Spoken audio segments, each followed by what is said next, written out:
Sandiṭṭhiko, the chant begins, a sacred sound. Its meaning blooms when truth is truly found. We've said it long, recited deep and wide, but only now its light we feel inside.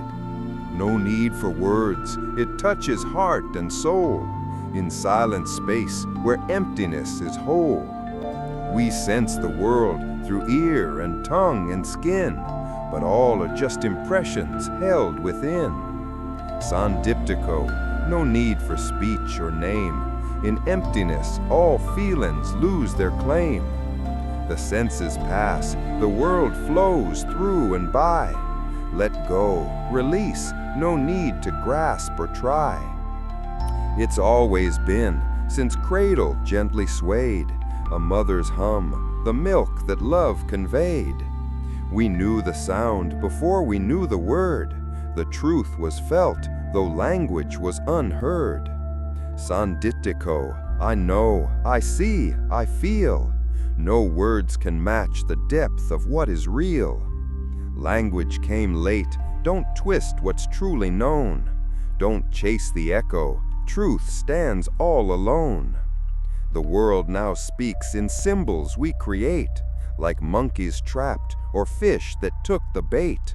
We chase illusions, tangled in the lie, and suffering floods the heart, too full to cry. Sandiṭṭhiko felt deep inside, no need for words, no need to hide. The self dissolves, no me or you, just rising, falling, all is true.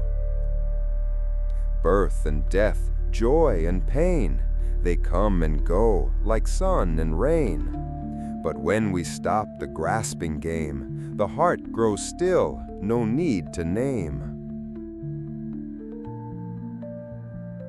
Akalika, beyond all time, no clocks can count this truth sublime. We breathe, we live, we fade, we flow, yet where we are, we always know. 100 years may pass us by, but still we sit beneath the sky. The breath we take, the thoughts we chase, are just illusions shifting space. The path is here, not far away. It's in the now, this very day. No need to wait, no need to roam. The truth is found right here at home.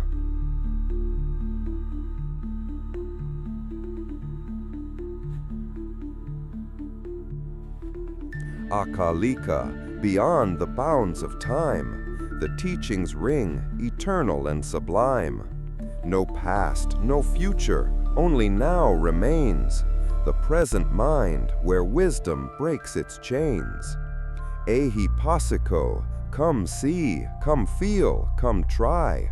Don't just believe, but look with inner eye. The Dhamma calls for insight, not just faith, to see the truth and walk the mindful path. Opanayiko, bring it close, each breath. Let practice live from birth until our death. Let mindfulness be constant, never stray. Let present mind be guide along the way. Pachatam, known by each one alone. No one can give the taste, it must be shown. The wise have walked and bowed to truth so deep, the Dhamma's grace, a gift for those who seek. Have you ever felt a truth, like deep down, something you knew before you even had words for it?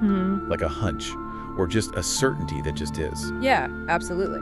Well, today we're doing a deep dive into exactly that kind of understanding. We're looking at a really unique source. It's a mental teaching poem from the Rulajang Charon YouTube channel.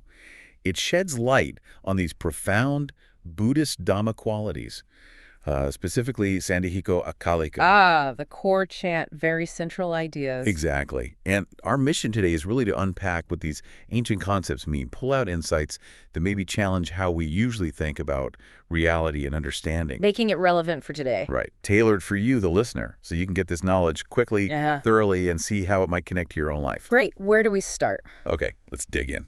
First up, Sandiṭṭhiko, often translated as directly seen or immediately verifiable. Right. Experience it yourself. And the poem puts it beautifully.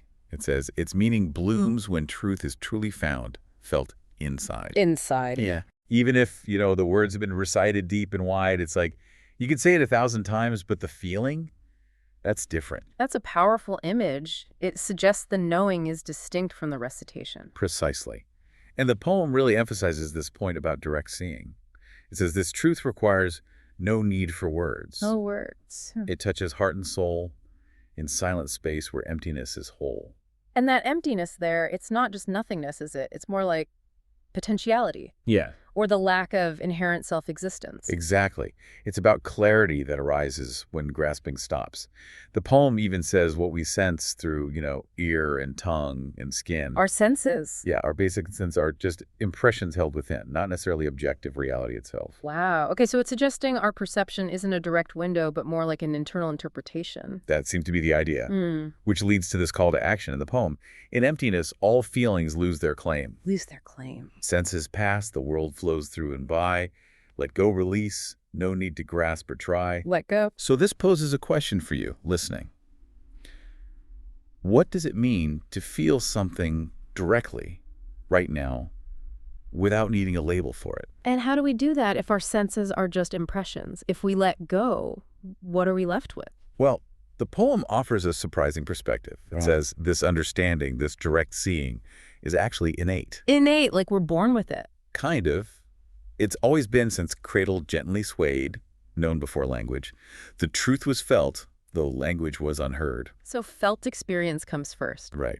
Language came late, and the poem warns us, don't twist what's truly known with words. That's fascinating. It suggests language can sometimes obscure direct knowing rather than clarify it. Which is where the poem gets quite critical. It says, the world now speaks in symbols we create, like monkeys trapped or fish that took the bait. We get tangled in the lie, chasing illusions created by these symbols. And that leads to suffering. Yes. Suffering floods the heart. It's a strong image. We get caught in our own mental constructs. But hang on, language is how we communicate these ideas, even this Dhamma. How does that work? Isn't there a paradox? That's a really good point. I think the poem isn't saying language itself is bad. Okay. But our attachment to it, mistaking the words or symbols for the actual reality, like mistaking the menu for the meal. Right, the map isn't the territory. Exactly. And when we see past that, when we connect with this direct seeing, something happens. What's that? The poem says, the self dissolves. No me or you, just rising, falling, all is true. Ah, the dissolution of the fixed self. That's a core insight. So understanding this directness helps loosen that tight grip on I and mine. Precisely. It's not a solid thing, just a process. Yeah. And by stopping the grasping game, as the poem calls it, the heart grows still, no need for name. Less need for labels, more just being with what is. Wow. Okay. That's Sandiṭṭhiko. Deep stuff. And it flows beautifully into the next quality, akaliko. Timeless. Immediate. Exactly. Yeah. If Sandiṭṭhiko is about how we see truth directly, personally, akaliko is about when. And the answer is? Always now. The poem says it's beyond all time, a truth that no clocks can count. Beyond time. How does the poem explore that? Because obviously we experience time passing. Right. It acknowledges that. We breathe, we live, we fade, we flow. The cycle of life. Yes. Yeah. But it claims, despite all that apparent flow, where we are, we always know, there's an underlying constant. Like the present moment is always accessible, regardless of what seems to be happening. That seems to be it. Even if 100 years may pass us by, but still we sit beneath the sky. The fundamental awareness is here now. Interesting. So it's challenging our usual linear view of time. Definitely. It goes even further, suggesting that the breath we take, the thoughts we chase, are just illusions shifting space. Well, illusions, even breath, that's quite radical. It is. It really makes you pause, doesn't it? If everything, even thoughts, is just this shifting space accessible now, what does that mean for, say, worrying about the future or regretting the past? It kind of pulls the rug out from under them, in a way, if the only real time is now. Then the path is right here. The poem says, the path is here, not far away. It's in the now, this very day. No need to wait for some perfect future condition. Exactly. No need to wait, no need to roam. The truth is found right here at home, in this present moment. It's very direct, very empowering. It cuts through a lot of potential spiritual procrastination. Totally. And it culminates in this. No past, no future. Only now remains the present mind where wisdom breaks its chains. Wow. So presence isn't just nice, it's where liberation actually happens. That's the message. So we have Sandiṭṭhiko, the direct seeing, and Kaliko, the timeless now. The poem then shifts slightly, doesn't it? Yeah, it moves towards like a call to action, how to integrate these insights. Right, through the other Dhamma qualities. First up is Sandiṭṭhiko, come see, come feel, come try. An invitation. Exactly. Don't just take our word for it or the poem's word. Don't just believe, but look with inner eye. It emphasizes direct verification. Yes. The Dhamma calls for insight, not just faith. You have to check it out for yourself. So for you listening, how could you come see? Maybe just noticing your breath right now, without judgment, or watching a thought arise and pass. That's exactly it. Simple, direct observation. Then there's Opanaiko. Which means Bring it close, each breath, leading inwardly. It's about continuous practice. not just a one-time insight. Right. Let practice live from birth until our death. Make it part of your life.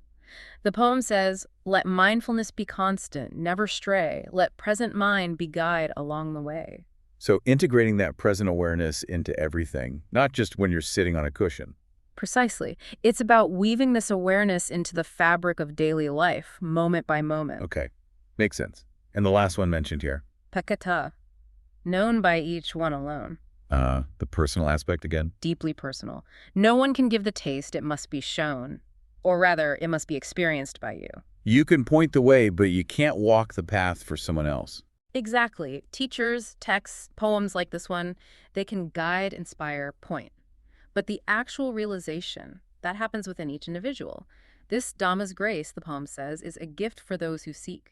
You have to do the seeking, the experiencing yourself. So to wrap it all up, this deep dive into the poem really highlights the profound simplicity of these core Dhamma qualities. Simple, but not easy, perhaps. True. But the emphasis is clear. Direct, felt experience in this present moment, moving beyond just thinking about it, beyond getting caught up in symbols or future worries. It's about shifting from conceptual understanding to lived reality.